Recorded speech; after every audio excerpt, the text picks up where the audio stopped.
अस्सलाम वालेकुम। आज हम बना रहे हैं पसंदे। पसंदे के लिए हमने बिल्कुल पतला गोश्त काटा है। ये मैंने बाज़ार से ही कटवा लिया था, बिल्कुल बारीक। इसको अच्छी तरह वॉश करके सूखने के लिए रख दिया। इसकी प्याज को छीलने से तो मेरी आंखों में आंसू आ गए। चलें बाकी प्याज के लिए एक ट्रिक यूज़ करते हैं।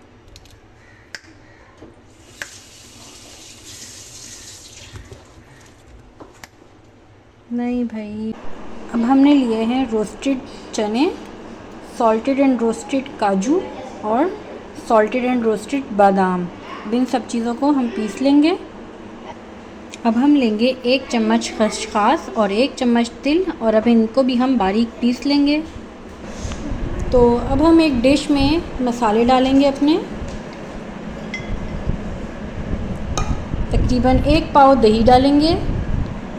1 पाव दही डालने के बाद इसको हम अच्छी तरह मिक्स करेंगे। इसमें बाकी मसाले नमक, मिर्च, हल्दी और धनिया डालेंगे। चलें जी, ये कुछ बेसिक से मसाले आ गए। नमक, धनिया, मिर्चें 1-1 टीस्पून है ये सब चीज़ें। बहुत थोड़ी सी 1 चुटकी हल्दी है, चुटकी से थोड़ा सा बड़ा। और ये है नारियल पाउडर। मेरे पास पाउडर फॉर्म में था तो मैंने ये यूज़ कर लिया। अब हम इसको इन मसालों में डालेंगे, दही के बाउल में मसालों के साथ इसको हम मिक्स करेंगे। बस अब हम इसके अंदर अपने पसंदे डाल देंगे और इसको मैरिनेट होने के लिए रख देंगे।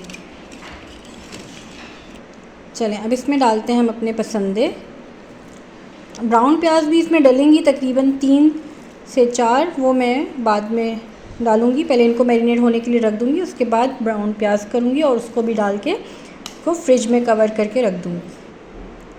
जी, तो आज एक दिन गुज़र चुका है और इस डिश के अंदर सारे मसाले अच्छी तरह रच बस चुके होंगे।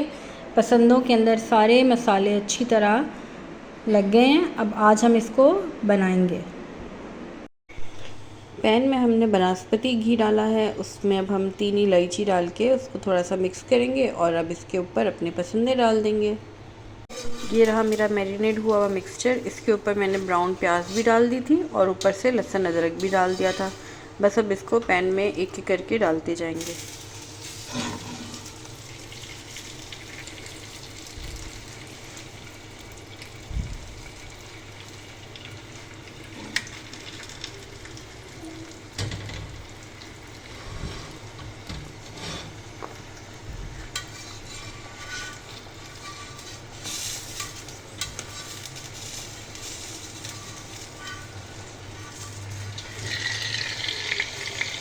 इस तरह करके एक एक करके सारे पसंदे हम पैन में डाल देंगे।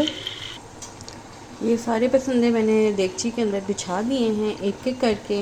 अब ये जो थोड़ा सा लेफ़्ट ओवर मैरिनेड है, इसको भी हम इसी में शामिल कर देंगे।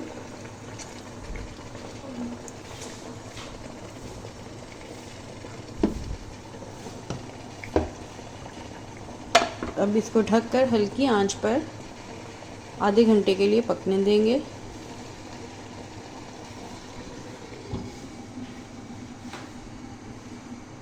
पसंदे हमारे बनकर बिल्कुल तैयार हो चुके हैं। अब हम इनको डिश आउट करेंगे।